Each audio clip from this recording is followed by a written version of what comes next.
The last thing my father said before slamming the door in my face was, "If you're old enough to make your own decisions, then survive on your own."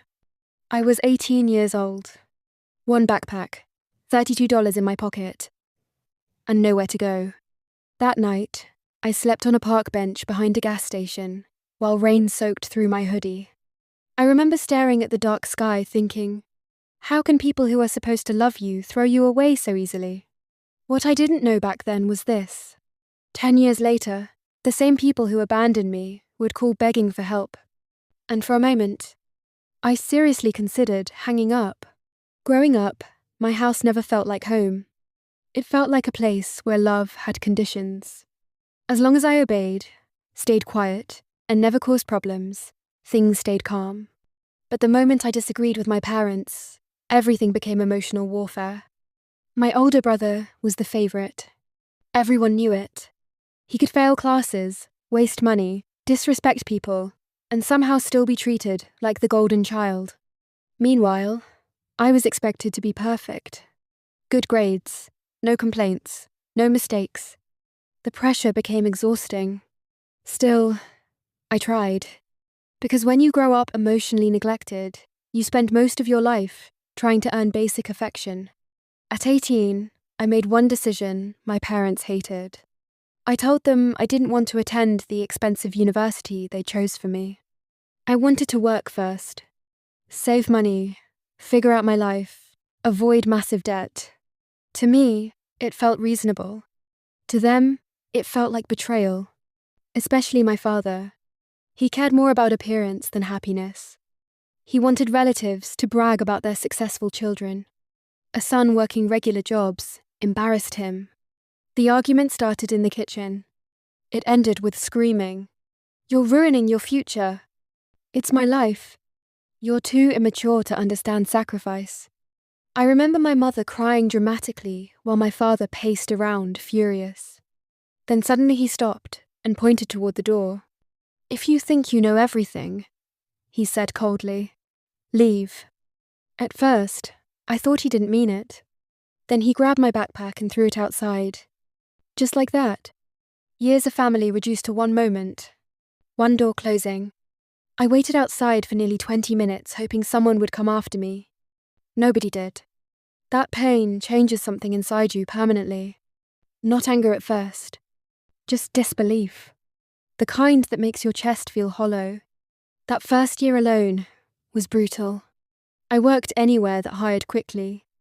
Restaurants, warehouses, night shifts, sometimes multiple jobs at once. I lived in tiny rooms with strangers, skipped meals constantly, learned how to stretch $20 for an entire week. Meanwhile, my parents never contacted me. Not once. Birthdays passed, holidays passed. Silence. The hardest part wasn't being broke. It was realizing how easy I was to erase. Social media made things worse. Every now and then, I'd see family photos online.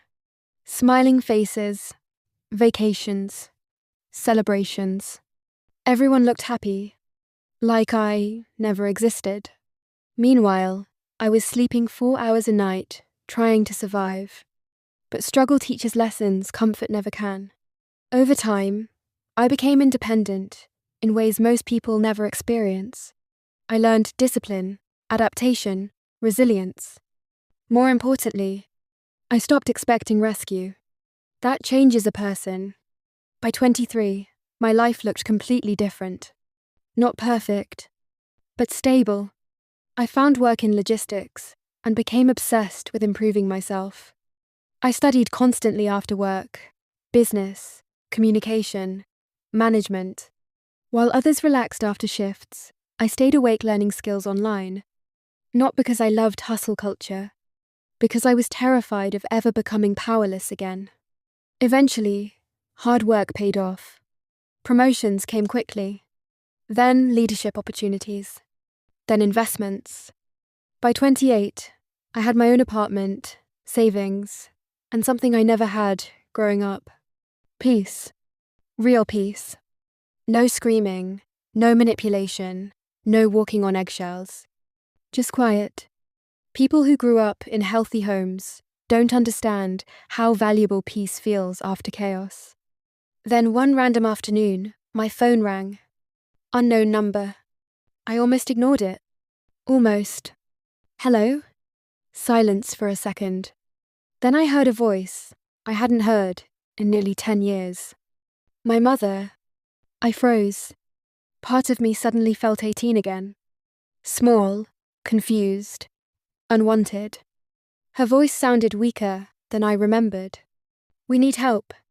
Not, how are you? We miss you. I'm sorry. Just help.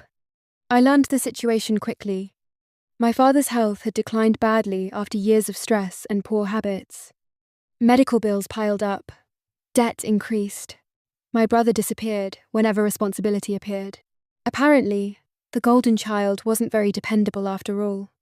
Funny how reality exposes people eventually. My mother sounded desperate. We didn't know who else to call. That sentence hurt more than it should have. Because despite everything, some part of me still wanted to hear love instead of need. After the call ended, I sat silently in my apartment for nearly an hour. Old memories flooded back instantly. The door slamming, the rain, the loneliness. I asked myself one question repeatedly. Do they deserve my help? Honestly, probably not. But life becomes complicated when family is involved. Friends told me to ignore them. Some even got angry on my behalf. They abandoned you. They only care because you're successful now. And maybe they were right. But resentment is exhausting to carry forever. A week later, I visited my parents' house for the first time in almost a decade. The moment I stepped inside felt surreal. Everything looked smaller, older. My father sat quietly in a chair near the window. Age had changed him dramatically. The man who once terrified me now looked fragile, weak, human. For a moment, I forgot all my anger. Then he looked at me awkwardly and said, "You look successful." Not, "I'm sorry." Not, "I missed you." Just an observation. Some people never learn emotional honesty. Dinner that night felt painfully uncomfortable. My mother tried acting normal. My father avoided eye contact. And my brother? Absent. Of course. Eventually, the real conversation began. Debt, bills, hospital costs. The situation was worse than I expected. Years of financial irresponsibility finally caught up with them. At one point, my mother quietly started crying. We don't know what to do anymore. I looked around the house, where I once felt unwanted. And strangely, I didn't feel hatred anymore. Just sadness. Because deep down, I realized something painful. My parents were emotionally immature people who damaged others while trying to survive their own unresolved problems. That doesn't excuse what they did. But understanding people changes anger into perspective. Before leaving, my father stopped me near the door. For several seconds, he struggled to speak. Then finally, "I shouldn't have kicked you out." Simple words, late words, but real.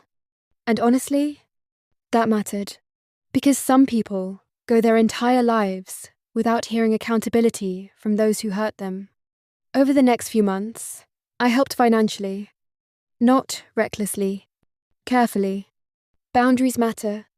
I paid specific bills directly, helped organize finances, found better medical options. But I refused to destroy my own stability trying to rescue people who once abandoned me. That was an important lesson adulthood taught me. Helping others should never require self-destruction. Slowly, conversations with my parents became less tense. Still imperfect. Still awkward. But better. One evening, my mother quietly admitted something I never expected. When you left, the house became emptier than I imagined. I stayed silent. She wiped her eyes. "I thought you'd come back after a few days." That sentence explained everything. They never truly believed I could survive alone. Kicking me out was supposed to scare me into obedience. Instead, it forced independence, and independence changed my life forever. The strange part is this: if they never kicked me out, I might never have become who I am now. Comfort can trap people. Pain forces growth. That doesn't make the pain acceptable. But sometimes, suffering accidentally creates strength. These days, my relationship with my family remains complicated. Some scars never fully disappear. Trust rebuilds slowly. And certain memories still hurt. But I no longer define myself by what happened at 18. Because eventually, I realized something important. Being rejected by broken people does not make you worthless. Sometimes people hurt you simply because they lack the emotional tools to love properly. That realization changed my entire perspective on life. I also stopped chasing parental approval. That's one of the hardest addictions to break. Children naturally want acceptance from their parents, even long into adulthood. But eventually you understand. You cannot heal by begging emotionally unavailable people to finally become who you needed. You heal by becoming emotionally stronger yourself. Sometimes I still think about that rainy night outside the house. The backpack, the silence, the fear. Back then, I thought my life was ending. In reality, it was beginning. Painful beginnings still count as beginnings. And honestly, if I could speak to my 18-year-old self now, I'd tell him something simple. One day, the people who abandoned you will realize your value. But more importantly, one day, you'll realize your own value too.